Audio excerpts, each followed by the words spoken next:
Welcome to Manhattan for some holiday hoops on a Saturday morning. It's Superhero Day here at Bramlage Coliseum. Grab your coffee, some brunch, settle in as K-State plays host to South Dakota. And hi again, everybody. Ben Boyle, Stan Weber. Sophie Smith is our sideline reporter. And Stan, looking back last Saturday, K-State gets a good road win at Creighton. David Castillo didn't start the game, but boy, did he finish it. He's enjoyed coming off of the bench and been a big factor. In his last two games, he scored 19 points, and K-State needed every bit of it in the game against Creighton as he made winning plays down the stretch, scoring the ball and passing the ball with excellence. In his last four games, he's been on fire, averaging 17.5 points and shooting almost 50% from the field. A breakout game for the sophomore for the Wildcats. For the Yotes, Isaac Bruns has been on a roll. He really has. In his last 6 games, he scored 20 points or more, averaging 25 points and hitting almost 50% of his shots. He's the guy that the Yotes want to get the ball to. Chris Pacey, our lead official today, he will toss it up. Wildcats at 7-4, South Dakota at 7-6. Into the hands of Nate Johnson and misses the layup to begin this one. That's a second game in a row where he's had an easy layup. He's better shooting a 3-ball than that easy layup. Yeah, he's normally a very good finisher. This is Fens, the 7-footer, backing down on McGriff. And has the first 2 of the game. A senior out of Dubuque, Iowa. Here's the starting 5 for the Wildcats. Normal starting 5 the last couple of games for Jerome Tang, with P.J. Haggerty, the nation's second leading scorer, at the point. Haggerty playing that role well in the last game. Maybe K-State's best of the year. He only scored 10 points, but he did a great job passing the ball. Good look out of the corner, and Nate Johnson hits for 3. What'd I say? He may be better from 3 than that layup by himself. Yeah, 42% on the year, and that's his 22nd triple. Here's the starting 5 for South Dakota. Boy, they've had 4 season-ending injuries, maybe 5. They only have 8 scholarship players today and 3 walk-ons making the bus ride down from Vermillion.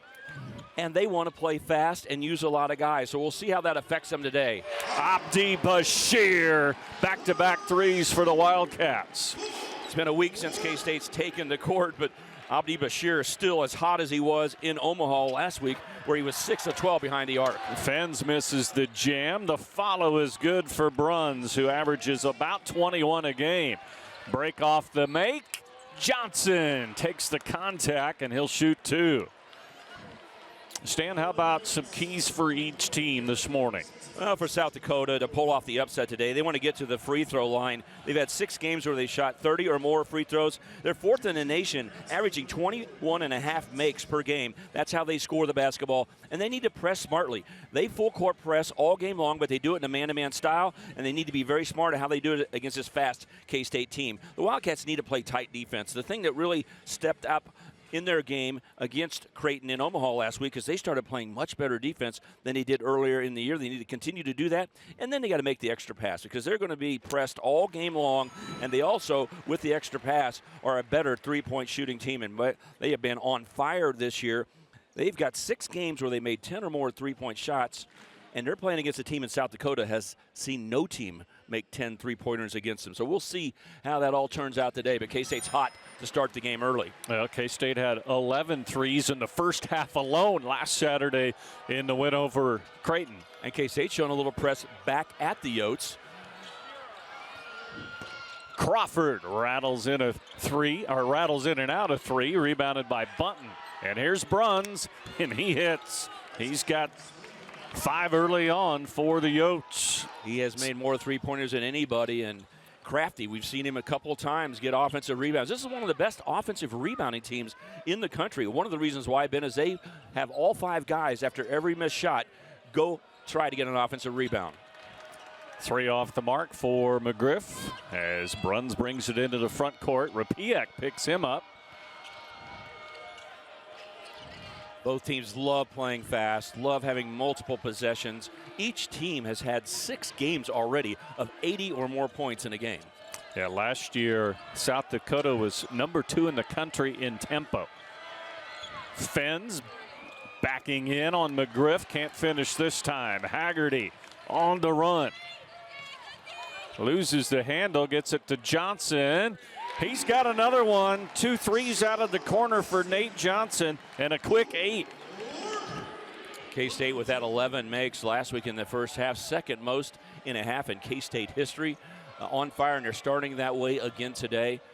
You look at this South Dakota team with Cam Fens on the inside. They may slow down a little bit to make sure he touches the ball. Crawford had it blocked by McGriff.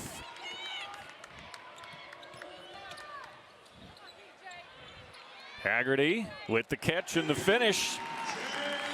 Kind of double clutched it, but got it down for the nation's second leading scorer at almost 23 a game. Button quickly on the pull-up. No. Crawford with the rebound, and he's bumped and fouled. K-State is getting out so quickly that you're not able to see that South Dakota wants to press. They've not been able to set their press or set their defense. It's been an open court situation all game long for the Wildcats. Here's Eric Peterson, 4th season in Vermilion, and his second stint at USD was an assistant coach under Craig Smith from 2014 to 18. Also an assistant at both Utah and Utah State. He followed Craig Smith to those 2 locations, and now back in his 4th season here with South Dakota. And last year he decided he wanted to play an up-tempo pace, and they have done it last year and have continued it this year so far. And they love rotating players in. They wish they had 12 available rather than the 8 scholarship players they have today. McIntosh missing on the 3. Castillo in for the first time for Jerome Tang, along with Doreen Buca. So we got 7 foot on 7-2 down in the block. Haggerty hangs and scores his specialty. Gets it to drop, and K-State leads it by 8. Well, it's good for him to see that happen because he's been in a stretch where some of those have rimmed out and not been able to finish like normal. That is the type of player he was at Memphis last year and early in the year for the Wildcats. Crawford with Johnson on him, trying to use a pick. Johnson got a piece of it. Castillo fires ahead. Haggerty, yes.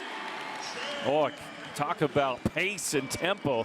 This thing's on fire to begin the first 5 minutes. I remember back when Bill Walton was so good as a UCLA superstar, as a 7-footer, he would rebound the basketball and fire while he hadn't even come down to the ground to half court outlets. Well, we're seeing K-State get half court outlets after coming to the ground, but moving so quickly down the court.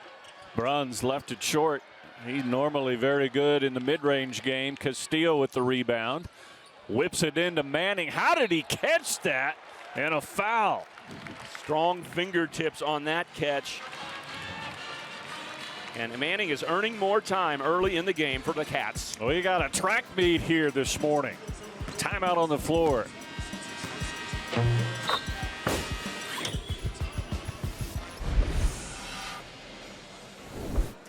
Welcome back to some K-State basketball here on ESPN+. Now, the last few games, this K-State group has shown a lot of selflessness, specifically against Creighton and specifically from Abdi Bashir.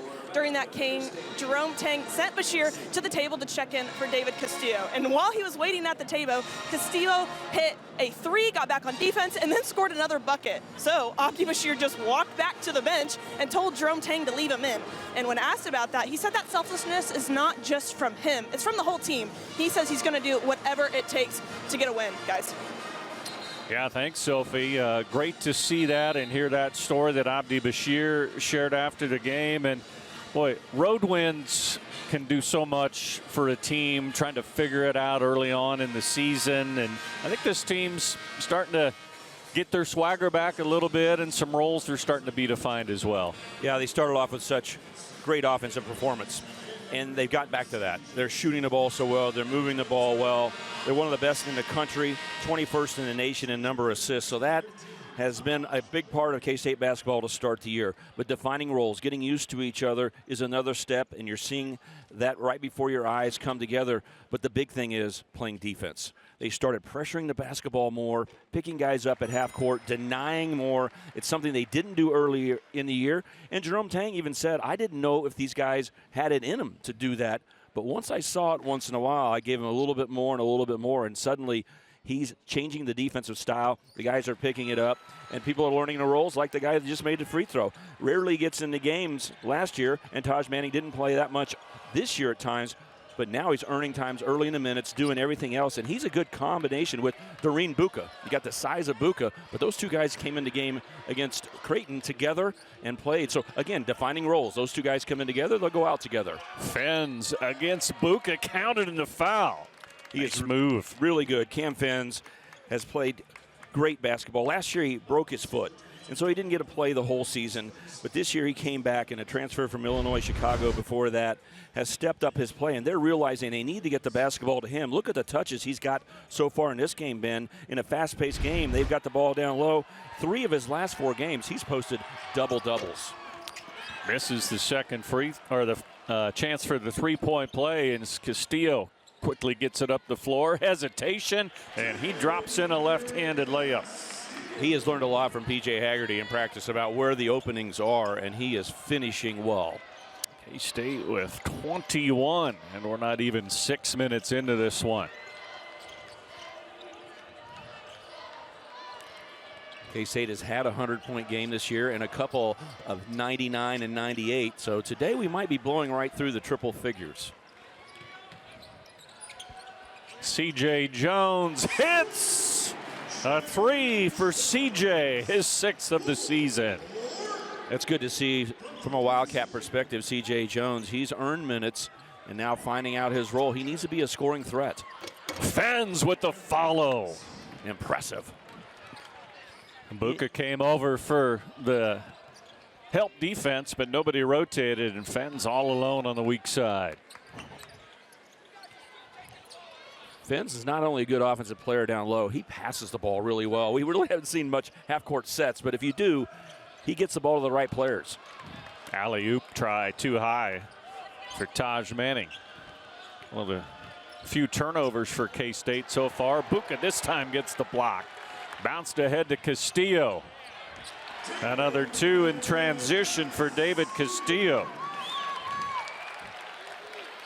Naturally, you see a guy like Doreen Buka leading the Cats in block shots. He doesn't play that many minutes a game either, just a little over 10 minutes a game, but still has more blocks than anybody. He does a nice job using that 7-foot frame. And an illegal screen called on Fens will head the other way. K-State with 14 fast break points to begin this one.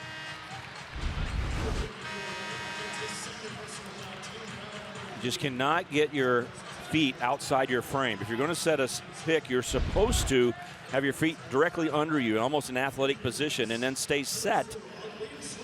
I think they could call that many, many times, and when you get the foul called against you, you say, oh, it's somewhat random. I thought I set that ball screen many times today. So it's a tough job, and in college basketball today, the bigs are going out setting ball screens all the time.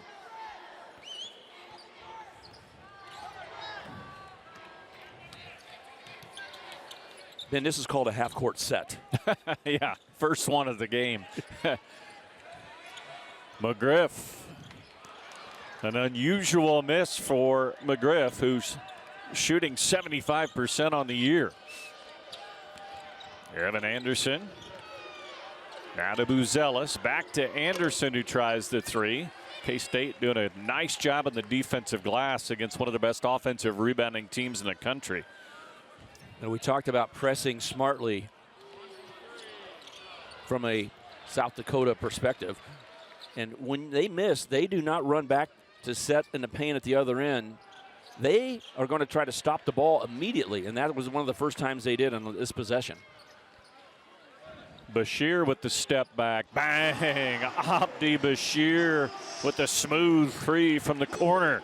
College basketball is fortunate that you don't have a 4-point shot if it rips the net. Someday we'll have the technology to say it didn't touch the rim, because he not only makes three-pointers at a high percentage, he rips them. 5 threes in the first half for K-State. We know K-State fans are watching the basketball game today, but they'll be switching some channels back and forth watching that Texas A&M game as well. Yeah, after this game is over, you'll have plenty of free time to go see the offensive coordinator for Texas A&M do his work. His name, Colin Klein, and he wears Wildcat purple. Again, the old quarterback is back as the newly named head coach of the Kansas State Wildcats. Lots of excitement here in the Little Apple surrounding the return of Colin Klein, but basketball team off to a red-hot start here. 10 of 15 overall, including 5 threes for the Wildcats to begin this one. Foul inside on a nice set play out of the timeout. Yeah, 5 threes out of 7 attempts. Now, South Dakota's behind by a lot already, but it would be even worse if it wasn't for their ability to go to the offensive boards. We talk about how good they are. Nice passing, getting the ball inside and getting to the free throw line, which is what they love to do. Evan Anderson, a redshirt freshman, kind of a glue guy for the team, does all the little things, and that time gets himself to the free throw line. But they've got 6 offensive rebounds and 7 second chance points. It's the one thing they can point to say, this is what our identity, and we've done it well. It's just they've been overwhelmed by the speed and great shooting of the Wildcats early in the game. The Yotes 0-4 in road games so far. That includes a 16-point loss at the aforementioned Creighton and a 34-point loss at Missouri. They did have 20 offensive rebounds in that loss at Creighton. And against Mizzou for much of the first half, nearing the halftime, they were right in the game, but when Mizzou exploded, they really separated. Haggerty. Inside to Kamari Griff. Nice little pick and roll finish for the Cats. K-State players are getting more used to each other about when they're going to get the basketball, when the passing is going to occur. In a Creighton game, P.J. Haggerty got jumped by 2 guys near the half court every time, forcing him to make a pass. And guess what the Wildcats did? They made the pass and the next pass, and were able to play great offense, even with the ball out of Haggerty's hands. Bunton, strong take as he gets the blow by. Talented freshman, over 2,100 career points in high school out of Round Rock, Texas. He did a real good job stepping in and being a starter here, because Josiah Doetzler was expected to be the starting point guard at the beginning of the year. And a real story for the Yotes this year has been the injury bug. And he had an ACL injury before the season even started. So did not get to transfer in from St. Louis and previously from Creighton in. So Uzziah Bunton had to step up, and he's done a nice job.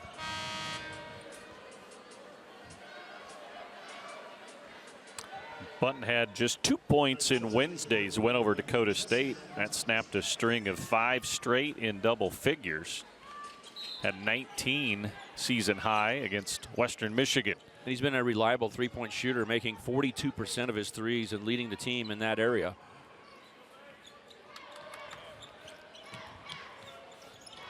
Bashir weaves his way, bounced into McGriff. Beautiful feed from Abdi Bashir. We've seen him knock down threes, but a nice dime there into the big fella. Good passing and attacking the defense. The Yotes going through some backups right now. Cam Fens is on the bench, and boy, they missed Jake Brack, who just got injured. A big off the bench. It did a real nice job this year, and he's the next guy with a shoulder injury unavailable today. So Jesse McIntosh, number 11, is having to play more of the center position, or basically just play a small lineup. Jerome Tang thought that was a hook on the offensive player Bruns, but it goes against Elias Rapiak, and the Yotes will inbound it.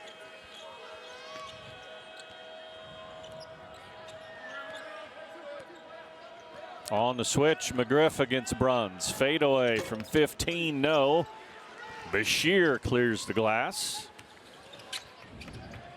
On the break again, Johnson a little too quick to trigger that one, missed everything. Yeah, I don't think he's completely on balance, still a little bit on the move, but boy, his defense is unbelievable with those hands. Haggerty, another layup. 8 for PJ after the steal from Johnson. McIntosh, yes. Nice crossover move. Remember, they're playing awful small right now, so you wonder, could you get a speed advantage against some bigs? And he showed an opportunity right there, taking it to the rim. And one of the few times the Yotes have had a chance to set up this full court press. Nearly a turnover, but they'll say it was off of South Dakota, so K-State will look at the press again. Ben, this really helps our credibility, because people are saying, what? They full court press all the time? We really haven't seen it in the first 10 minutes of the game, as this has been up and down the court, but getting turnovers is what they love to do. Very good one here. Crawford on the kick out to Bunton, and he was out of bounds. Now they want to wear you out if the Yotes play their best basketball. Rotating a lot of players in, thinking that their bench is not a big step back from how their starters play. Show full court pressure all game long. Pick up a few turnovers here, but so far K-State's just had the advantage of having speed. Back-to-back turnovers for K-State as Haggerty loses the handle. Brun's in traffic, too strong off the glass. And on the tie-up, K-State will get it as this has gotten a little ragged here.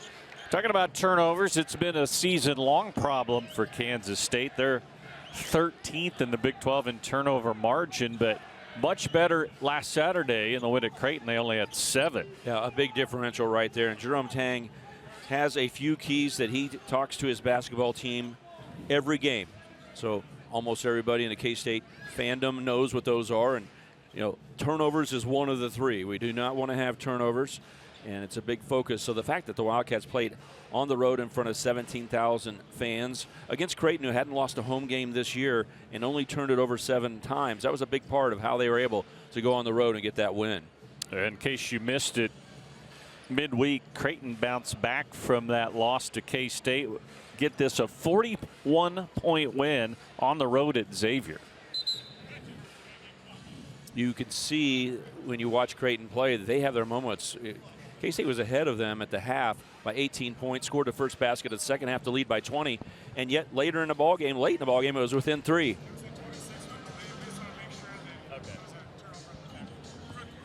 Officials taking a look at the shot clock. Just trying to determine if should the clock be shot at 30, set at 30, or did some seconds run off.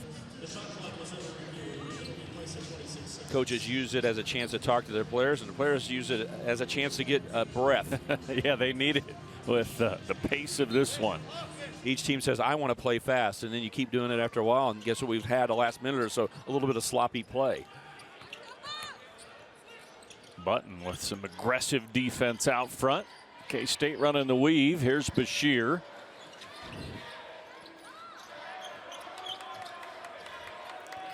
Good catch from Manning.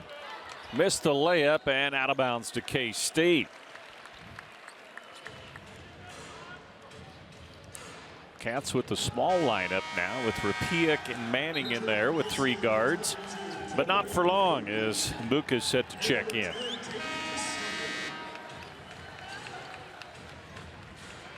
And with the Yotes being small, K-State has a big size advantage in there. Will they get the ball to the post and see what Doreen Mbuka can do with some post move? He has some post moves, but the guards are getting open so fast that they haven't been able to get the ball down in the post where they have a giant size advantage right now.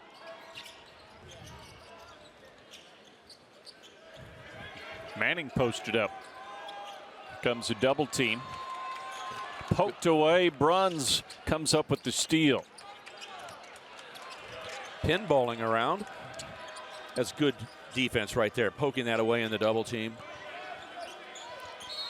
Crawford fouled by Taj Manning.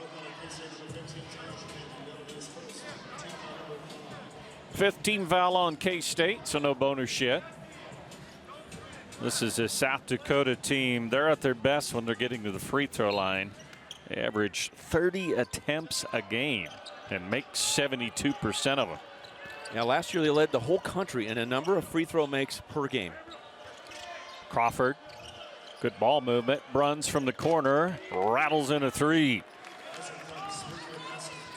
He scores the basketball from a lot of different places, loves getting to the free throw line, but you watch him play a game and you don't really notice that he just went over 20 again. He just takes his opportunities when he gets them. Haggerty explodes with the finger roll. He's in double figures with 10. Button with the loose ball. Haggerty in double figures, that's a given. He's done it every game for the Cats this year. Yeah, Bruns has been very consistent as well. His lowest scoring game is 14. Castillo has 7 in his first 3 of the day. Crawford trying to answer. Good box out by Castillo. Haggerty. Wow, Johnson with his head up on the run finds a streaking Haggerty for another layup. K-State's extending that pass longer than you normally see in outlets. They're just kind of doubling the length, and it is hurting South Dakota. 42 points, 10 assists. Haggerty leads the way with 12, and the Cats are rolling. PJ Haggerty, 6 of 6 to begin this one. It's been a layup drill so far for Haggerty. The Wildcats with 18 fast break points. Yeah, that's why watching these first two highlights is important, because he's made moves in the offense, finishing like he does through the defense. But the others have been fast breaks, get the ball to him. He's almost alone down making layups. And scoring is something that PJ Haggerty has done well his whole life. And right now, when you look around the country, he is the second leading scorer in the country at this point. Started the year just on fire, 28 points a game through the first 6 games, and then lost some of that momentum over the last 5 games, averaging just 16.4. So that's his bad stretch. He only averaged 16.4, but coming off that season low 10 in the win over Creighton, but back on track here today with 12 in the first 13 minutes or so. Yeah, trying to find that balance between being that great scorer that he is, and then also playing the point guard role of accepting that they're really trying to get the ball out of his hands. If he's being double teamed, K-State has a lot of people that Jerome Tang believes in that can score, and finding that balance is something he needs to do. But when he has been hot, 2 games of 30 points or more in the first 11 for the K-State Wildcats, and 7 times he's been over 20 points. So pretty amazing what he has done, and he's getting better at being a point guard. Fens with the jump hook, well defended by Buka. Buka just moved him out just enough, about 2 feet away from the basket and being a 7-footer, because that's a shot that Cam Fens can make. I doubt Fens is going to see anyone the size of Buka in the Summit League this year. Yeah, he hopes not. The Yotes were picked in the preseason poll 5th in the Summit League. St. Thomas of Minnesota is the favorite. Buka kicks it back out after the paint touch. Haggerty surveys. Little pump fake and finish.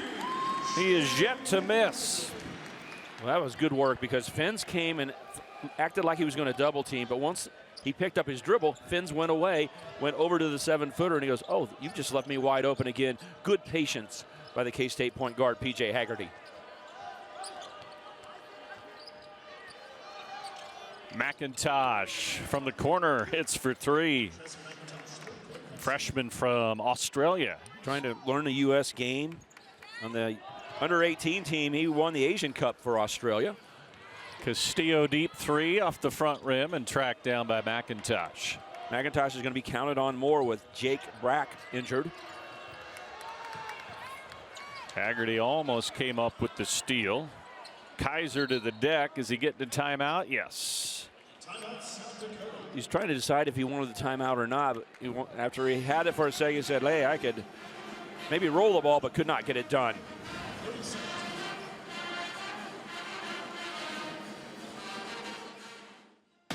You look at toughness and the ability and the mental and intestinal fortitude to play this game of football the way that it needs to be played is different. Some people like to visit physicality. We live that. We're going to be the new old school, and we are going to move our program forward and take the steps necessary to chase excellence in everything we do. And the time is now. Every single one of us in here has something to give to help take this program where we need it to go. And back to live action. Wildcats up by 21 as Eric Peterson trying to get something going here for the Yotes. It has been tough on the road for them this year, and experiencing that again here today. Yeah, 4 road losses, and today K-State is playing so well, and they match up well with how South Dakota wants to play, because South Dakota wants to run, play fast, and oh, by the way, so do the Wildcats. Buzelis with the shot clock running down. He's got to force one up against Castillo. Fens tips it to Bunton. And Kaiser hits for 3. Ethan Kaiser, a transfer from South Alabama. He and his brother Caleb transferred together. They both played at South Alabama last year. Thrown away. Haggerty trying to bounce it into Buka. And quickly ahead is McIntosh with the layup. And Jerome Tang wants a timeout. Wants to finish this half strong after building a 20-plus point lead. P.J. Haggerty is trying to make a pass there, Ben, but you got to make sure that Buka's ready. He hadn't even turned to get in position to catch the basketball, and he bounced that pass in there. That is going to be stolen most of the time, but nice job of pushing the ball up court. And McIntosh being forced to play some of the bigger roles, power forward, even center in this game, has used that to his advantage to play fast and beat the big guys down the court, that time with a nice one-hand layup. 8-0 run for the Goats.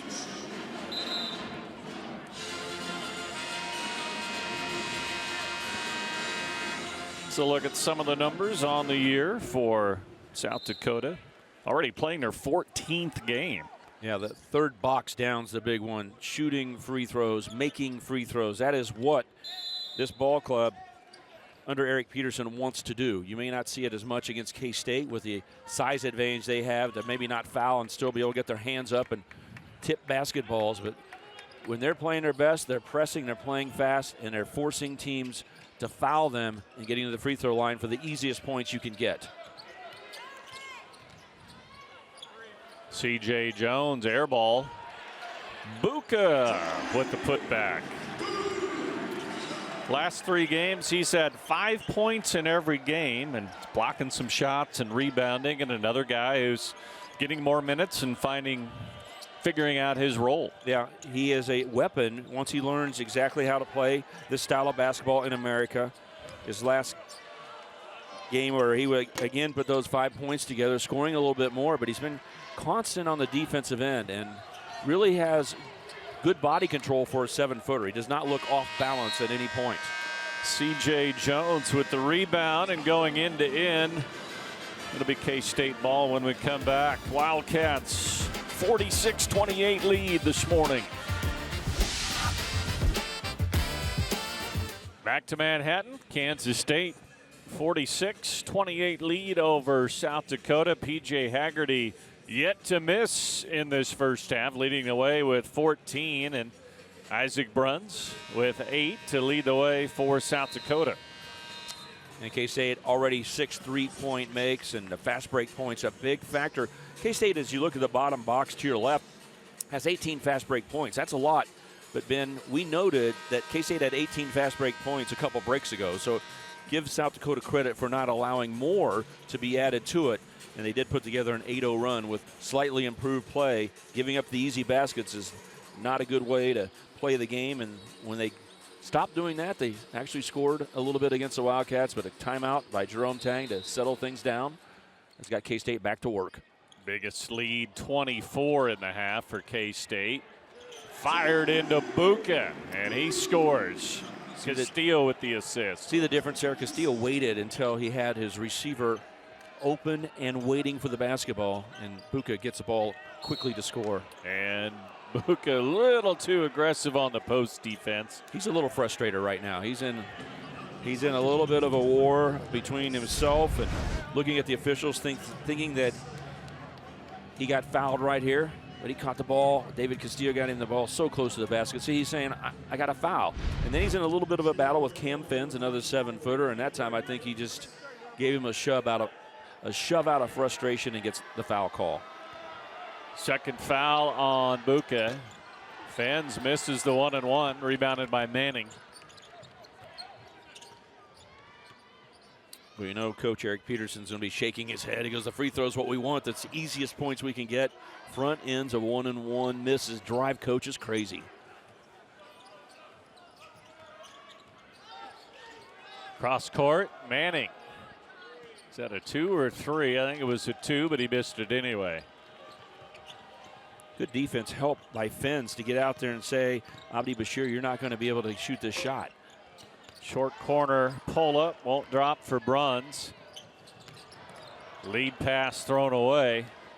Trying to thread the needle, wasn't there. Buzelis turns down an open three. Bruns will take it, and he misses. Buka into the hands of Bashir. K-State looking for more fast break points. Castillo transition three, no.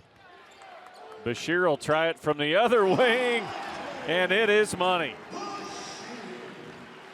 Nothing hurts the eyes of the opponent more than a long rebound bouncing directly to Abdi Bashir, because you can't set your defense and say, let's make sure two people get there, get a hand in his face.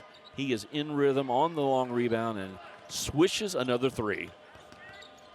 9 in the first half, all from downtown for Bashir. 3 of 4. Fens draws the third foul on Buka. This is really going to be good for the development of Doreen Buka. We're at a time of year where finals are over. The academic side now is put to the side for a few weeks. It's about resting, basketball. There'll be a little Christmas break for these players, but this is a great opportunity for all the college basketball teams around the country, Ben, to have improvement. Really work on basketball, get extra shots, watch tape.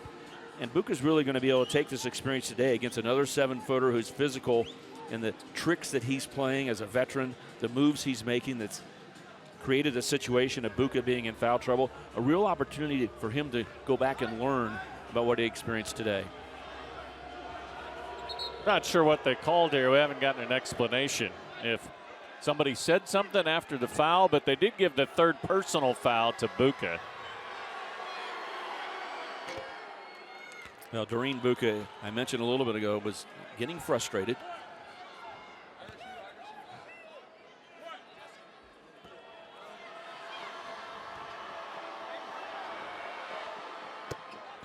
So 2 foul shots.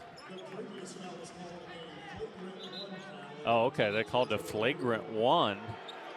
You don't often see that. The Finns made a great move to just play with physicality. Watch him move inside, and then he get hit on the back of the head with the right hand. And that's where they're going to call that on Doreen Buka. It was a great move to get in the body and move the 7-footer out of the way so Finns could get the easy basket. 2 points and the basketball back. Or 2 free throws. He actually made the free throws. 4 to shoot for Bunton. Bruns, open lane drive, scores it. Nice little ball fake to get loose for Bruns, who's in double figures. Bashir into Kamari McGriff. 4th assist of the first half for Abdi Bashir. He's hitting threes and dropping dimes. And McGriff is doing a great job here in recent games of making himself available at the right time. Flashing. You remember the David Castillo alley-oop, slam dunk late in the Creighton game in half-court offense. He really read what Bashir was going to do. And here's another example where he flashed at the exact right time for Abdi Bashir to give him the bounce pass and score at the rim. 2 shots for Bruns, his first trip to the free throw line. He has made 87 free throws this year. That's tops in the country. Second most attempts in the nation, most makes. And this is a core part of the South Dakota strategy, and he's the lead guy.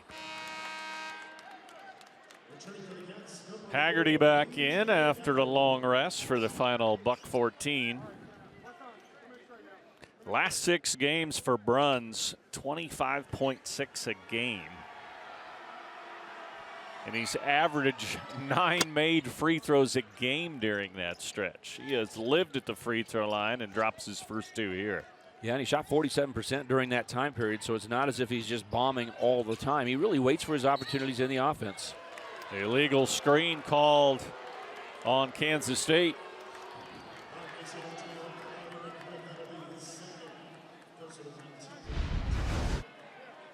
Haggerty going behind his back and not getting square, moving in interpretation of the official. Kamari McGriff gets called for the offensive foul.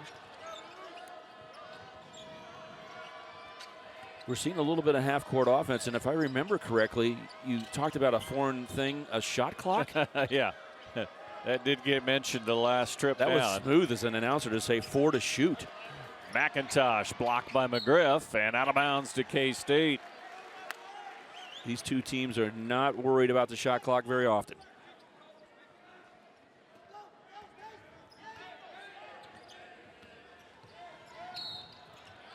Hustling it up the floor is Haggerty, and a foul called on South Dakota. That was just a smart foul by Ethan Kaiser. When the screen was set and he had a chance to switch, he fouled immediately because it's only the 15th foul. So they didn't want to allow K-State to create an open court situation when they came across the half court, so Ethan Kaiser fouled. Yeah, I think Jerome Tang was looking to get a quick 2-for-1 there with the layup just under 40 seconds. But K-State will. Do you think these guys will wait for a last shot, or is it really 3 for 2? Yeah.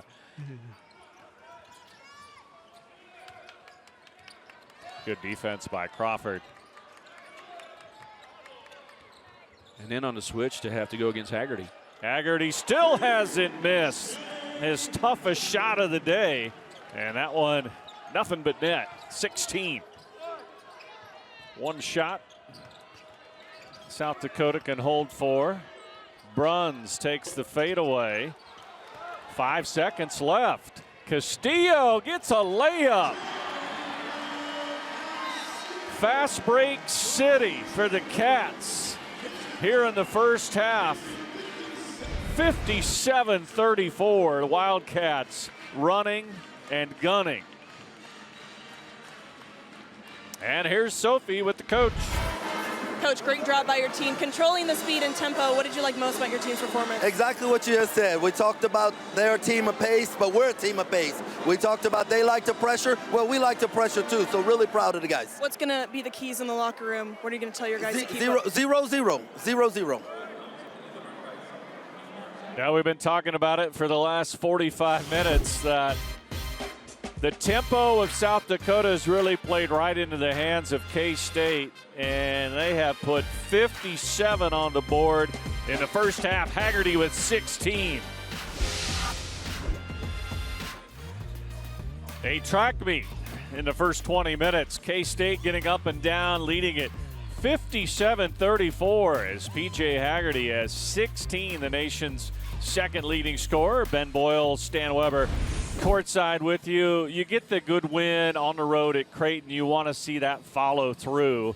Jerome Tang has him playing well in the first 20 minutes. Yeah, he does. Shooting the ball from the three-point land is something that K-State wants to continue on, making the extra pass, but pushing the ball, playing with speed. Now, defense is something they want to do better, but they haven't had a chance to play much half-court defense, but they've done a pretty good job in transition and lighting up the scoreboard. A good first half for K-State. Well, let's take a look at our first half numbers. Again, Haggerty with 16, and the Wildcats hit a couple early threes. That got them going. 68% overall, and right at 50% from downtown. Yeah, just getting the ball up court, getting the ball to P.J. Haggerty and scoring the basketball. You see the Wildcats 20 fast break points in the first half, and not bad from the three-point land, 7 of 14. A highly effective offensive performance in the first half by the K-State Wildcats. 57-34 Wildcats. We'll take a look around the Big 12 when we come back after this timeout. And welcome back to Manhattan for our halftime show and time for our Big 12 Conference update as the league continues to be the strongest conference in America during the non-conference season. Let's look at some highlights from earlier in the week. Stan, Iowa State just continues to dominate everyone. Yeah, undefeated so far this year. Always going to be good at home, but already 2 wins over top 25 teams. An easy win here, 78-53. Then on Tuesday night, number 1 team in the nation, Arizona, an easy win over Abilene Christian. The Wildcats playing as well as everyone, just like Iowa State. Yeah, you get used to playing against Big 12 competition, and in your second year, you take a step forward. I think Arizona is showing out right now, playing unbelievable basketball, and also undefeated. And Tad Boyle has the Colorado Buffaloes at 10-1 after this win against Portland State. Yeah, one of the real surprise teams in the Big 12 right now, playing excellent basketball and just making the Big 12 more and more competitive. 6 teams currently in the top 25. It was a light schedule with the holidays and some teams with finals this week. All winners this week on the scoreboard for the Big 12 with Kansas beating Towson, Texas Tech. An easy win over Northern Colorado. Texas Tech, Stan, has a big matchup later tonight as they'll play Duke in New York City tonight at 7 o'clock. Yeah, this is usually the time of year where you play a little bit lesser competition, but not in that big game tonight. Cannot wait to see Texas Tech go head-to-head with Duke. A couple games last night as well. Baylor and BYU were easy winners as we look at the conference's starting five for the week. And Melvin Council, the Player of the Week, really took over in Kansas's road win at NC State. They needed every one of his points as he set career highs. They left him open, dared him to shoot, and then started targeting him very well, and he still shot the ball in to get Kansas a big, close win at North Carolina State. And JT Toppin just a walking double-double for the Red Raiders. He is so fun to watch. Yeah, in this transfer portal era where guys seem to move, it seems like JT Toppin has been at Texas Tech for about 8 years. And A.J. DeBanza for BYU last night, dropping 35 in their easy win. So that's a look around the conference and the conference's starting five. And boy, we're just about 10 days away from the start of the conference season. K-State will start it here against BYU in Bramlage.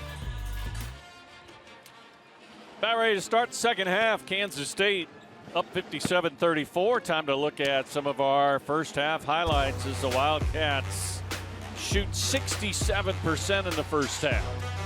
South Dakota's best two players have made some plays. Cam Fens from the inside has done a nice job, and the leading scorer from the ball club, Isaac Bruns, continues to score. He has 12 points in the game. Good inside work by Fens, but those are the only two guys that have really done work on the offensive end for South Dakota. For K-State, good passing has led to great three-point shooting. The Wildcats, 7 of 14 from behind the arc. C.J. Jones knocks one down, but no one does it better than Abdi Bashir. 3 3-point makes of the K-State 7. P.J. Haggerty, every time he shot the basketball today, he has scored the basketball. The leading scorer in the game, he has 16 points. He is 8 of 8 from the field. The best ever for a K-State team or a player is 11 for 11. Can he continue on with his 8 for 8 and go into the second half? But the way they're passing the ball and getting in the easy shots, it might continue. But his last shot was his toughest shot as he hit a mid-range shot to continue his leading scoring ways. 16 points, double figures, as usual, for P.J. Haggerty. 3 of K-State's 13 assists. Bashir leading the way there with 4 assists in the first half. And time to revisit your first half keys, Dan. Let's take a look at getting to the free throw line. Not enough from the South Dakota perspective. They've only had 8 free throw attempts. Press smartly. Well, they haven't made a lot of mistakes. They've just been overwhelmed, but they haven't been able to slow K-State down. They have 20 fast break points for the Wildcats. Tight defense. Well, we really haven't seen enough opportunity to have to play tight defense. It's been up and down the court for K-State, but Jerome Tang will be okay with that. Obviously, they are making the extra pass, and some of them some really great lengthy outlet passes to lead to the easy shots and the fast break, really just wiping away the opportunity for South Dakota to put their press together by getting the ball down court. Good strategy, good athleticism. K-State scoring at a high clip with a high percentage. Well, certainly K-State having all week to prepare for that pressure. Obviously a great game plan from Jerome Tang and company to counteract that press, whereas, you know, sometimes you play a Saturday game and you turn around and maybe have to play a Monday night game. I think South Dakota would be a lot more difficult team to prepare for on short notice like that. Especially if you have 2 opponents in a short period of time that play differing styles. Yeah. But K-State's practice every day, and they obviously have been able to practice a little bit more between games than at any time this season. Guess what their practices look like? Up and down the court, a lot of speed. But I thought South Dakota settled down a little bit, did a better job. In the latter part of the first half, K-State only had 2 fast break points. So we'll see what the adjustments are at the half. Same starters, both teams. South Dakota basketball to begin the second half. Trying to get the ball into the post. Fens had a good first half and picks up right where he left off. Get ready, Summit League opponents. You're going to see a lot of that when they're not in the fast break mode and then get to the half-court sets. They want to get the basketball to the big guy because he'll pass as well out of that slot if he's not open. Bashir still on fire. His 4th triple. Boy, he set that tone early at Creighton last Saturday with 5 first-half threes. It just seems like this team plays with so much more confidence when he's on fire like that. And that kind of frees up everybody. And it leads for him to add a little to his game. Known as a three-point shooter, we've seen today pump fake, movement, and nice passing. But it all starts with him being able to make the three-point shot. It's so hard to guard. He's a taller player, gets his shot off quickly. And so even when defenses emphasize, hey, do not let Abdi Bashir get three-point opportunities, he will shoot right in the face of a defender and say, you think you're playing good defense, but I can still make it. Here's another opportunity to push the ball up the court for the Wildcats. Johnson bounced into Rapiak in the corner. Back to Johnson on the attack, and he is fouled by Cameron Fens.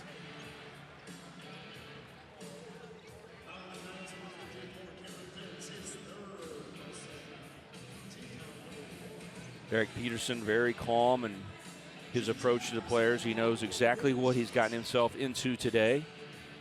And just a great balance of being a head coach, trying to make his basketball team as good as possible, and then also understanding how they're growing as young men. And part of that right now around the country is these games are going to end, and most every team is going to have their players head to places for Christmas. And adding that balance into their lives is something, you go back 20 years and they'd say, no, we're going to keep the players around every minute of Christmas break. But that philosophy's really changed, and it's part of what they're going to do. Both these teams really have the logistics in place for this early tip game that started in the morning. Once this game ends, everyone's going to be scrambling to get to their place for Christmas for a short break. K-State will be back in action 8 days from now. A Sunday game here at Bramlage Coliseum, a week from tomorrow. They will play Louisiana Monroe. And then the week later, 2 weeks from today, BYU will be here in Bramlage Coliseum to start Big 12 conference play. Yeah, you get 2 top 10 teams to begin the Big 12 schedule, but it's going to be like that for 10 weeks straight, playing ranked teams. Yeah, you can talk about everybody's start in the 16-team Big 12 conference right now. K-State may say, I don't know if you're going to see any tougher than BYU and then at Arizona, but still, so many good teams is not going to be easy anywhere. And K-State will stay out in Arizona after playing #1 ranked Arizona to play Arizona State, and they've bounced back. Yeah. With Coach Hurley. So Jerome Tang completely focused right now on getting better today and this game and one more non-conference game, but it's right around the corner. Love conference basketball. Big 12 with, of course, 6 teams ranked and 6 teams in the top 25 of the net, which just came out a couple of weeks ago. It's a little early to start looking at the net, but from K-State's perspective, when it came out, it was the day of the Bowling Green game. K-State was 55, and then they lose to Bowling Green and extended that 4-game losing streak. They dropped all the way to 100, but then with the win over Mississippi Valley State by a big margin and the road win at Creighton, they bounced all the way back to 62 coming into today. P.J. Haggerty finally missed. There it is. The streak is over. 8 of 9, not bad, though. No. 16 points, 8 of 9. It's pretty good.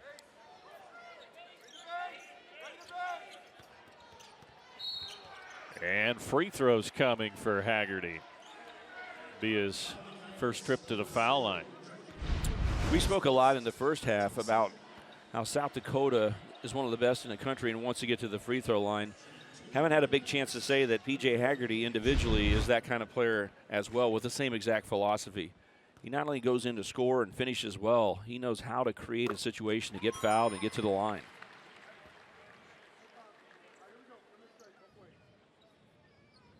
Body control, ability to hang.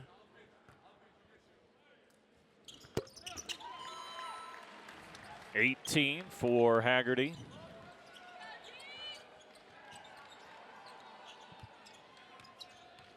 Taj Manning, first one off the bench for K-State here in the second half. And that's a fairly new phenomenon. Can't say that word right. Easy for him to say. Yeah. McIntosh, crafty around the bucket, unable to get that one to fall. I was looking at some of Taj Manning's numbers coming into today. He'd only played 66 minutes all season long, but he had 25 rebounds. You do the math on that. Over a 40-minute game, that's an average of 15 rebounds a game. So that's what K-State was lacking, and he's been giving it to Jerome Tang in the minutes that he does play here the last couple of games. A stalking stuffer from the Kamari McGriff. Fakes the handoff near the top of the key and sees an opening right down the middle of the lane. Taj Manning unavailable to get that rebound because it's a dunk slamming in the ball home. Good offense. Biggest lead of the game for Kansas State. Good wall up from Taj Manning in the block. And a little bit too aggressive there on the outlet pass from Haggerty. McGriff in the half-court offense is able to bust past the defender. The help defense can't get there in time. He sees the dunk is available and finishes with two hands. He has good recognition on the offensive end of where the openings are. We spoke about that earlier today. Receiving passes from guards just in court situations where it's not planned, it's not a play. He just sees an opening, sees where the dribbler is, and says, hey, I'm available right here. That time making his decision by himself to go find the dunk. Extra pass, open three. Buzelis can't knock it down. Fumbled out of bounds by Kansas State. We're seeing the Yotes play a little half-court offense, something we didn't get to see in the first half, and good ball movement, good ball reversal, but K-State's defense, like it's a practice drill or something, able to move, get in position. You talk about the walling up by Taj Manning. I thought the Yotes did a great job of making extra passes, and yet they couldn't get the score because Manning was right there. David Castillo in for Bashir. Castillo had 9 in the first half. Showtime for Nate Johnson. He is the best person for the Wildcats to get into the passing lane and get steals. And this time throws it down. Averaging right at 2 steals a game among the Big 12 leaders. Also leads K-State in rebounds from his guard spot. Buzelis will try it again. And so foul before the shot, we'll see. Yeah, he got Buka off balance, and Doreen Buka, another foul. Good pump fake. That's 4 on Buka. So K-State will go small with C.J. Jones checking in.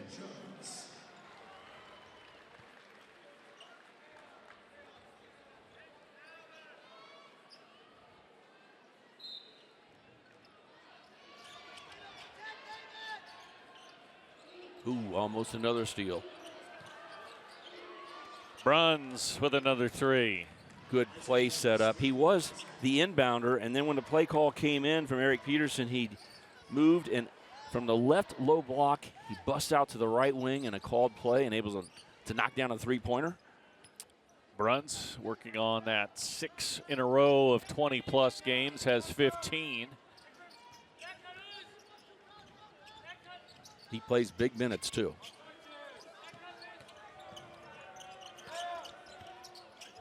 Haggerty missed it, got it back. I don't think they'll count that as a shot. It just got kind of lost the handle on it. But it was not a travel because a Yote touched the ball. Did he get an assist on that? Either way, it's 20 for Haggerty. Johnson, another steal. Reverse for Nate Johnson. As long as Nate doesn't have a wide open layup where he doesn't dunk it and goes for the layup, he missed one of those to start the game in a high-flying, high-scoring game, but good finish there, up and under. And Bruns with a crafty move. Well, it's important to talk about Isaac Bruns, a leading scorer.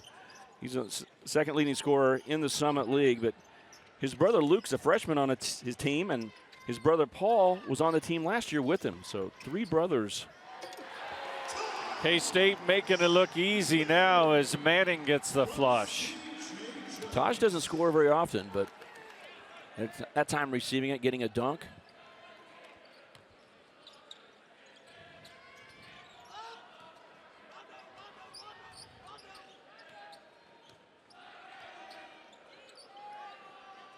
Kaiser left alone.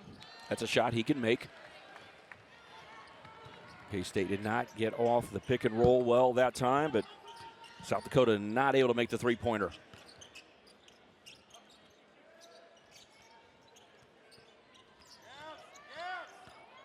Castillo working inside, misfires on the turnaround. Really good defense by Jesse McIntosh.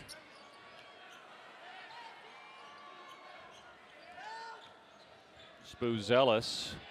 What a move and finish from the freshman whose brother is Matas, who was a lottery pick for the Bulls. Yeah, how about being a lottery pick for the Chicago Bulls, which happens to be their hometown team? Press break and another easy layup for Nate Johnson. Buzelis, Matas, and Vince actually grew up around the Chicago area, and then he gets to get his entree into the NBA as a first-round pick for the hometown Chicago Bulls. All gas, no brakes from K-State and Nate Johnson today.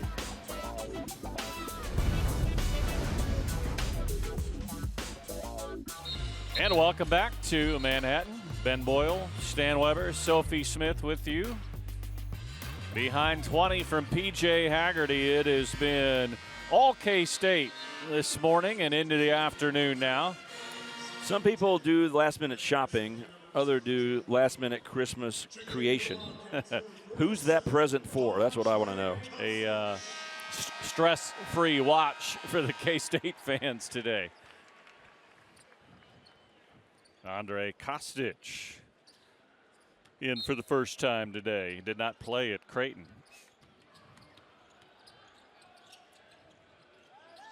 His 9th appearance this year in the 12 games that K-State has played.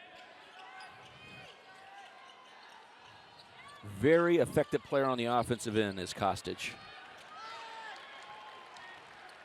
Turnover from the Yotes as Bashir brings it into the front court.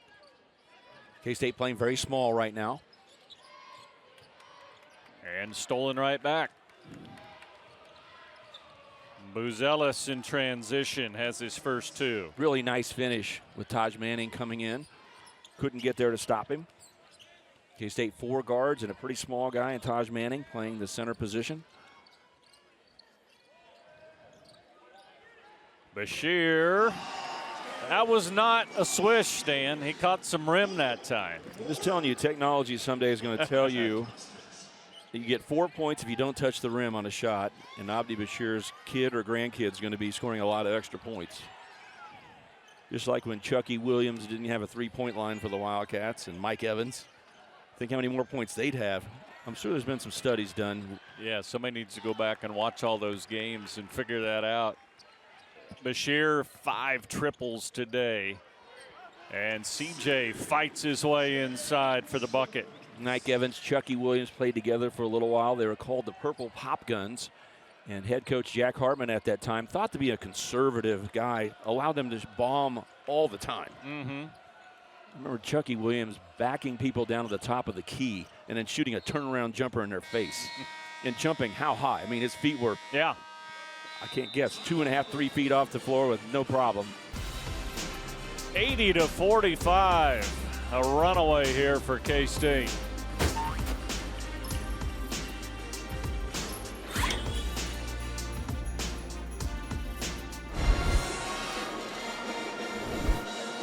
Welcome back to the Big 12 here on ESPN Plus. And when asked about the kind of offensive run that he's been on lately, David Castillo said that the work that he has put in has given him the confidence to go sky's the limit. He also said that it's a group effort. He said the casting crew around him has really given him the confidence, gave him the right momentum to be where he's at right now, guys. Yeah, thanks, Sophie. I think there was some questions going into the season as to what exactly his role was going to be on this team, and boy, he has stepped up and looks like one of the most improved players in the conference. Yes, his role is changing because he actually worked his way into the starting lineup, and then he went to coach and said, you know, I think I might help the team more by being a second wave of scoring threat and good offensive play and all-around play if I came off the bench. A very humble attitude, and K-State's been a better basketball team since he's done that. Is back to the dunk, the big guy, Cam Fens. But Castillo really is tracking pretty well as being a shooter that reminds me of Abdi Bashir with his ability from three-point land. And then when he drives, he's starting to remind me of P.J. Haggerty with the finishing. That's a pretty nice combination. Yeah. That continues to head down that path. Speaking of, but Castillo leaves this one short.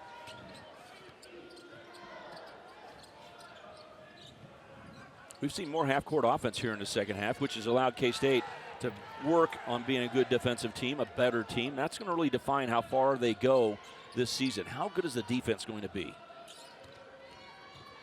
Crawford, good feed inside, defends, and he's fouled by McGriff. Good job by Jordan Crawford saying if Cam Fens has a chance to touch the basketball close to the bucket, get him the ball. Under control and causing K-State some problems inside the 7-footer. Spin move, here comes the double. Get my ball to the big guy. Just was hoping he could get the ball to go and get a three-point opportunity. Instead, it'll be 2 free throws. Stan mentioned it earlier, but he had a broken foot right at the start of conference play last year. They were still able to win 19 games on the season, and they've got him back and healthy for his senior season.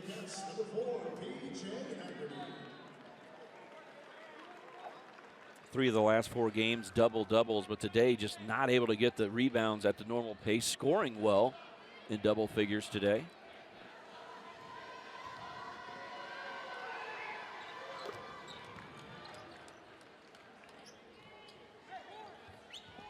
Haggerty returning for Kansas State, sitting on 20 points. And you notice South Dakota backed off a little bit. Not a lot of pressure in their full court press. They back off Castillo, and he makes them pay. 12 for David. Now, didn't that go through the air and through the net like Abdi Bashir's three-point shot? Swishing at the bottom. 10 threes on the afternoon for Kansas State. They came in second in the Big 12 and one of the nation's leaders at better than 40% a game. McGriff in transition couldn't quite knock it down. Averaging 10.8 three-point makes per game are the Wildcats. McIntosh gets the roll. He's in double figures. He's really put a good game together Yeah. today. Different role today with Jake Brack out. Different responsibilities, but McIntosh doing a nice job. His 5th game in double figures on the season for the 6'7" freshman out of Australia. This will really help head coach Eric Peterson if he can step up and be a real threat, because Isaac Bruns is going to be out there all the time giving you the 20 points. We've seen Cam Fens work on the inside. Who's going to be the 3rd best scorer on the team? You know, Jordan Crawford can get some work done, but seeing McIntosh play the way he has today is a real boost. Castillo with the blow by, so tough to stay in front of him with the quickness of that crossover. Fens looking for a cutter, had it knocked away. Kostic to the rim and has 2. Kostic will earn playing time the better the defense is, because on offense, he is ready. And he had the tap away that time, a reach around. The Euro step, a finger roll, won't drop. The hometown step for him. Yeah. And at the other end, McIntosh gets a layup. Another long pass ahead. This one to C.J. Jones, who backs in on Bunton. Looking for some contact. Whistle not there for Jones. Everyone a little worn out right now, spread all across the court. McIntosh rings the bell again. Just like that, McIntosh with 15. Good growth today for Jesse McIntosh.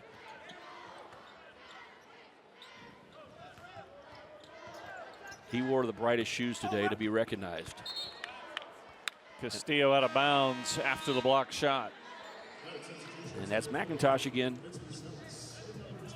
When South Dakota has a full complement of players, and they're not having to rely on just the few people that they have today, 8 scholarship players with 5 injuries, they love running in players. They'll sub 4 at a time, 5 at a time, and just keep running all day long. But not available today for head coach Eric Peterson. Bruns with the drive and the strong rejection from Kamari McGriff. Haggerty's fouled in transition. Only the 5th team foul, so to be K-State basketball 7th block of the day. Yeah, and the best player to have a chance to make a block, Ben, is the help side defender. If he times it out well and has the height to do it, you can get a good shot blocking opportunity and a beautiful job that time. And you love for the shot blocker to be able to keep the ball in play. Bill Russell used to talk about that all the time, one of the greatest all-time shot blockers. Yeah. He made sure he didn't knock the ball out of bounds. Now there's an intimidation factor, don't get me wrong. If you put the block into the 3rd row of the stands, it makes him think a little bit. But Bill Russell said, keep the ball in play. McGriff trying to keep it alive. 3rd time the charm as he gets fouled by Evan Anderson. Pogo sticking at that time. Staying up there, tipping. We'll step aside. Kansas State headed to 100 here in Bramlage. Big game again for Abdi Bashir. 5 of 6 from downtown in this one. Has 15 points on the day, and such a terrific shooter for Jerome Tang, and a great pickup out of the transfer portal. That's what they got him to do, is to light up 3-point shooting for K-State, and he has done exactly that and been very consistent recently. And what a high percentage, 47%. Add 5 out of 6 to that today, and it's got to be right around 50%. But a complete game today as well, as you look down the rest of his stat line with 6 boards, 5 assists, both season highs. And that's a development we talked about, where he sometimes has been able to fake that 3-pointer, get around the defender and make good decisions. And then the rebound numbers are so big. For K-State to be successful, they need the guards to rebound. McGriff on the day, 8 points, 5 boards. He's got a couple blocks. On a day where we talk about getting to the free throw line, mostly that story has been about South Dakota, but we mentioned P.J. Haggerty. The 2nd most free throw attempts for the Wildcats have come from McGriff.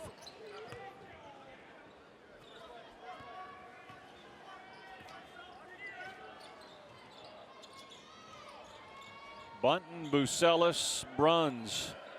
Or actually, Bruns not in there right now. That's Anderson at the guard spots here for South Dakota as Bunton drives it down the lane and scores.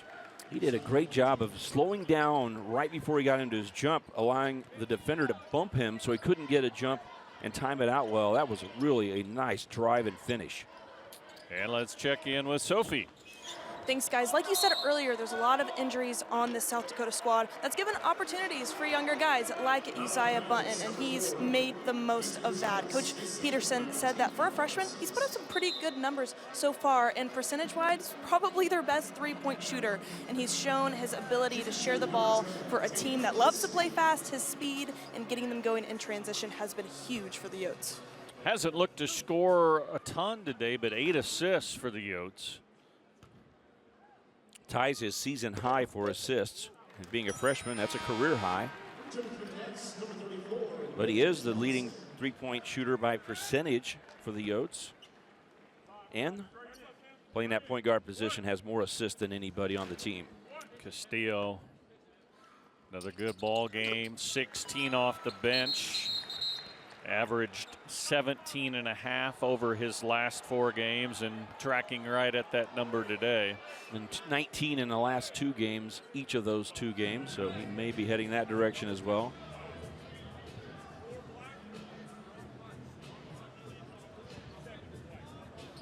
Chris Pacey here at the scorer's table. I think we called a double foul, so there's not going to be any foul shot.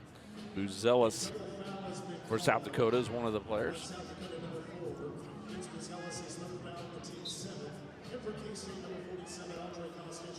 Kostic and Buzelis.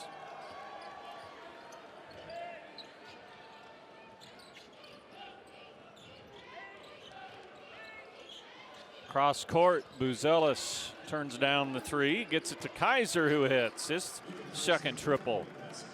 You usually get good offense if you get a good cross-court pass. It's hard for that defense to react and get to the other side.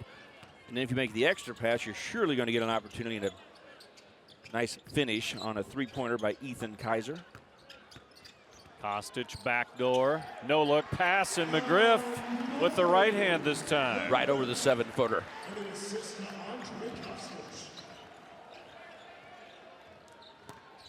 And fourth block of the day for Kamari McGriff. Kostic flying along the baseline, turns his body back, and Kamari McGriff, I've mentioned it a lot today, he's available. He knows where to position himself to say, with different players on the K-State offense with the ball in their hands, here's the angle you can give me the ball and I can score easily, and he does it again with a different player. And remember, Kostic is not on the court that often with McGriff. Yet he reads him well. Bucket for Fens gives him 15. I think Eric Peterson is going to be happy with this second half. I think his team is fighting back, settling down, not getting run off the court by the Wildcats like they were earlier. Just easy, fast break buckets. It's been forcing the Wildcats to play half-court basketball at times. Haggerty, just like they drew it up. Fly into the bench, save it, get it back to McGriff, and Haggerty. Almost a set shot, free throw looking three-point shot. Kostic throws it up, misses, throws it back over the head. Some Harlem Globetrotter action here. Haggerty's got 23. Just under 6 to go. Not quite the same pace in this second half. After Kansas State put up 57 in the first half, 18 fast break points in that first half, but Wildcats with some huge offensive numbers here. Haggerty with 23, 4 others in double figures, 16 off the bench for Castillo, Johnson and Bashir with 15 each, and Kamari McGriff, solid all-around game for him, 10 points, 5 boards, 4 blocks. And 50 points by the Wildcats in the paint. So they're making the three ball well, 11 of 20, but also scoring at the rim with good passing, and early in the game, a lot of fast breaks.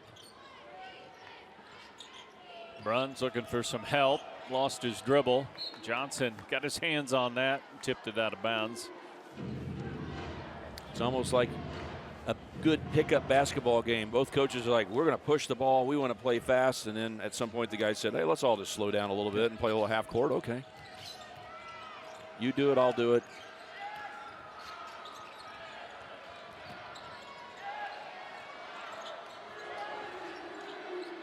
Bunton gets Castillo in the air, and he'll shoot 3. Heady play from the freshman with the shot clock about to expire. He knows the shot clock's running down, and Castillo did not jump straight up, so he got him where he said if he leans in, he can get the foul. If you lean in too much and the guy goes vertical, then you don't get a defensive foul, but that time David Castillo was moving forward, so the call goes to the offensive player, Uzziah Bunton. 78% from the line on the season. Has 5 today. We talked about his assist work, best of his career. He has 9 today against K-State.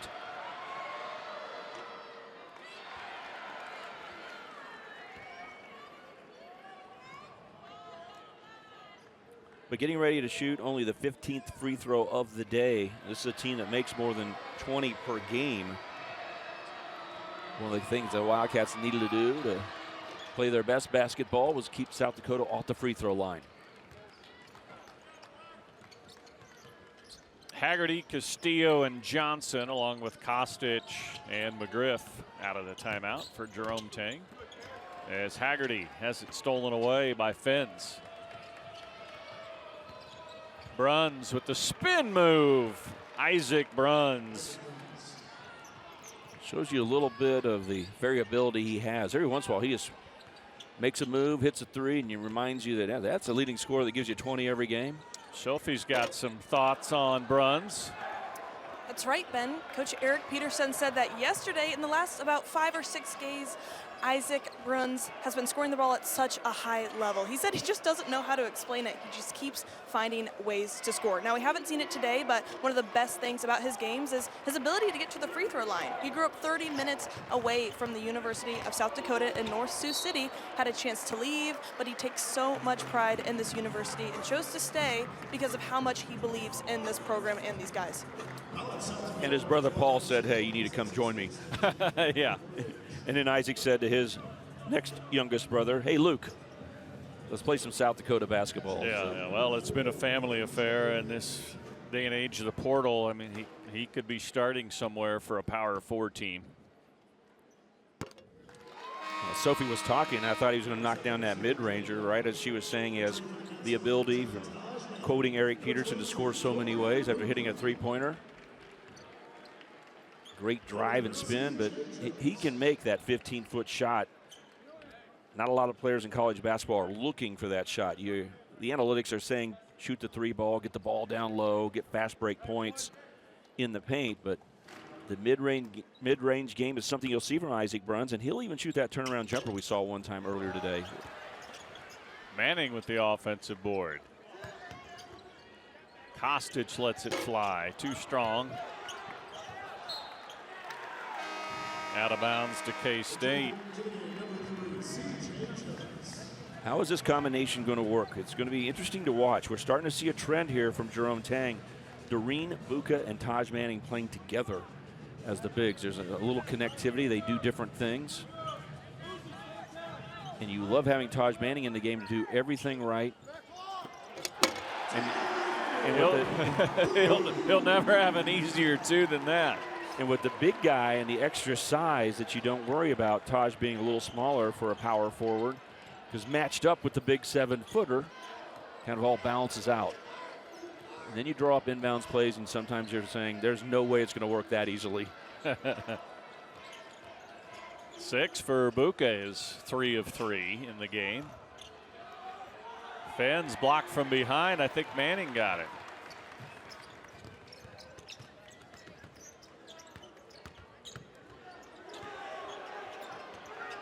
Fans wanting Buka to take a three-point shot.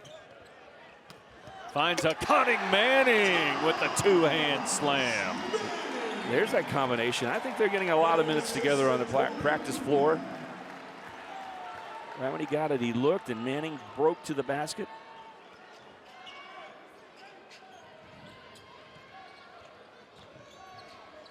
Bruns into the lane. Feeds it inside to Fens. Fens is such a solid post player for South Dakota, and the Yotes will get a timeout with 3:16 to go. Wildcats making it look easy at times. Buka with 6.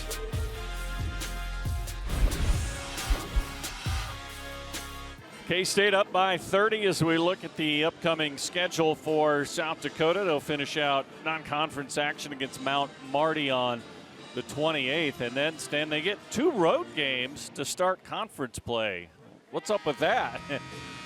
After a non-con of being on the road, making a little money while you're out playing in big-time arenas, Eric Peterson's like, really? Well, we're going to have to play the equal number of road games and home games. Ultimately, it's going to start out Mount Marty from Yankston, South Dakota, the Lancers, and then North Dakota State. And St. Thomas is the favorite out of Minnesota in the Summit this year.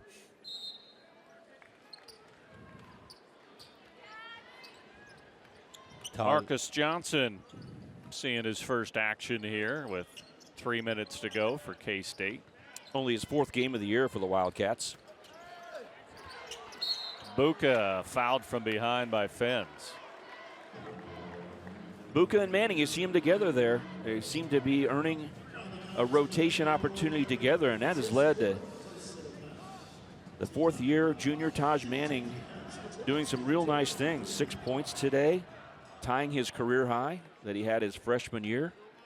And if he is allowed to stay on the court for about a 30-second stretch here or more, he'll play more minutes in this game than he's played at any time in one game for the Wildcats. So Taj Manning played important minutes against Creighton in that big win. And today, maybe the most contribution in minutes of his whole career. Got them both, and K-State over 100, thanks to Doreen Buka. Not to be taken lightly as they stopped at 98 a couple times and 99. This is the second time K-State's been over 100 points this year. It ties K-State's record. They've never had a season where they had 3 100-point games. Last time K-State had 2 100-point games in the same season was the 07-08 season. Crawford with a nice step-back three. His first points. Had 18 in the road loss at Missouri. K-State will slow it down a little bit. CJ gets all the way home for the finger roll. But you were talking about Buka and Manning and that combination. So important for the development of all the bigs for Jerome Tame, because obviously the guard spots are loaded and K-State has some of the best guards in the Big 12. But, you know, the question remains is what kind of production are they going to get at the 4 and 5 spots? And over the last 3-4 games, they're starting to see that from a lot of different guys. Yeah, and finding that consistency will be important. Elias Rapiak has had some good moments, but today he hasn't scored, for instance. Hasn't had a rebound. That's not what you'd expect from a starter. So everybody needs to contribute, but the more depth you can show, and it's going to be good for the coaching staff for K-State if you can reward hard-working players like Taj Manning, C.J. Jones, who's stuck around and has been here a while. If they earn playing time, it just gives them a lot more coaching opportunity to say, this is what you need to do all the right things and earn minutes, and it adds to the depth of K-State. We spoke earlier, how good is the Wildcat defense going to be? That's a big question as they head into Big 12 conference play. How well will they rebound the basketball on the defensive end? And like you said, position-wise, how will the bigs play? Yeah, Rapiak with not much on the stat sheet today, but had that great game at Creighton with 9 points, 6 rebounds, a huge part of that road win. Yeah, he's shown some really good signs.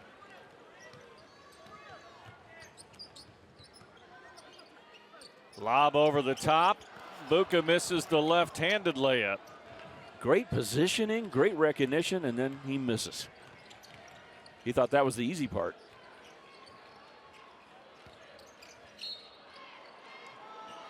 Foul on Buka, that'll be his 5th.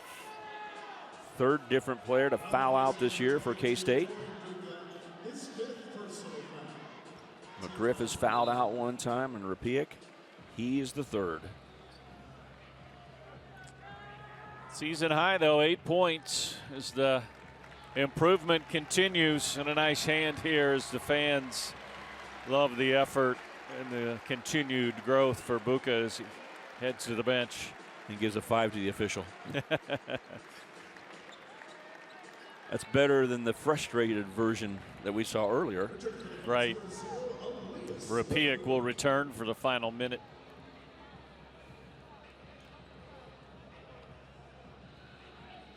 Vince Bucelis at the free throw line at a season high 12 in the loss at Creighton. 2 against the Cats today. Rebounds his own miss. C.J. Jones the steal. Tried the alley-oop to Kostic, and Johnson shoots a deep 3. Marcus was a big scorer last year for Bowling Green. Jam for Buzelis. Will he see his brother play a game live in the NBA during the Christmas break? Probably bet on it. Be a fun Christmas activity. Hey, let's go to the NBA game and watch my brother. Buzelis with the steal. End to end, almost got the layup, but he'll shoot 2.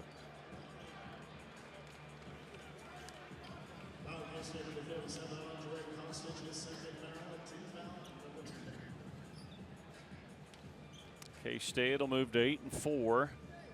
Not the record Jerome Tang wanted, but certainly you see this team coming together over what they've done the last 2 Saturdays. Yeah, that 4-game losing streak was a part of the 4 losses. It all happened at one time, and it started so innocently with a 1-point loss in Kansas City to Nebraska. And then Indiana played great basketball when the Wildcats went to Bloomington to play the 24th ranked Hoosiers. And then a couple games where the Wildcats regret looking at the scoreboard as they lost to Bowling Green. And then Seton Hall, where they shot 15 of 35 from the free throw line. So now you're in a rut. You've lost 4. How are you going to respond? So you're right. May not like where they are in a non-conference record overall, but at that point, losing 2 home games in a row, missing all those free throws in that loss, how are you going to respond? And that's where the trend line is right now. We're talking about more players contributing, better things being done, rebounding the basketball, defense, and expanding your game. Look at David Castillo, what he's done in the last 5 games. Look what Abdi Bashir's done. Yeah, he's made the 3-point shot. He's done it all year, but he wasn't as good on defense, passing the basketball and rebounding as he was today. Kostic, and K-State's got another 3.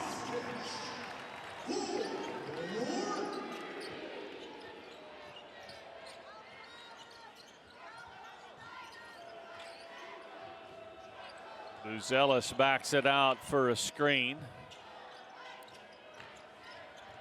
McIntosh.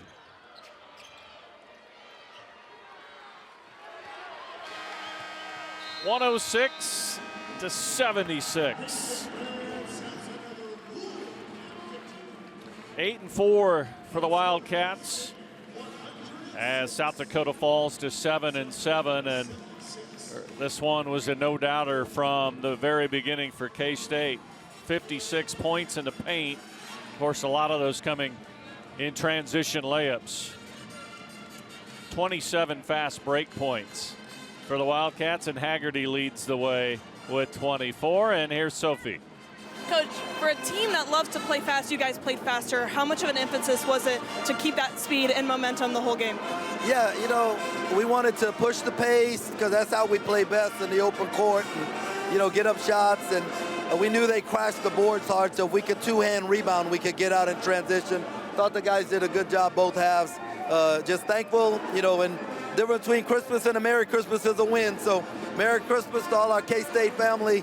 Hope you have a wonderful time and travel safe. Remember, Jesus is the reason for the season. Go Cats. Appreciate the time, Coach.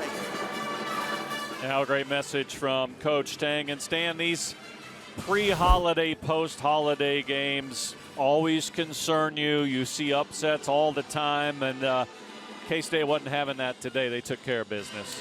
Yeah, that's the kind of respect that coaches have, knowing that their players right now are going to get the quickest shower you've ever seen and head to the airport and get out of here. And they're worried about that mindset being in place ahead of the game. And K-State led 17-7, was off and running. And it really helped that South Dakota wanted to force the same type of style that K-State loves to play. So it's like a glove fitting the hand perfectly. K-State exploded out and quickly led 44-20 and never looked back. So K-State continues to light up the scoreboard. South Dakota got a chance to learn some things, I think, settle down at the end of the first half, play a little better in the second half, and get some guys some opportunities. So good luck to South Dakota as they get close to going into conference play. And the Wildcats have one more post-Christmas non-conference game on Sunday. Yep, we'll see you back here in 8 days for that one against Louisiana Monroe. K-State with 5 in double figures. P.J. Haggerty, the nation's second leading scorer, with 24 today. So 106-76 for Stan Weber and Sophie Smith. I'm Ben Boyle. Merry Christmas and happy holidays from Manhattan.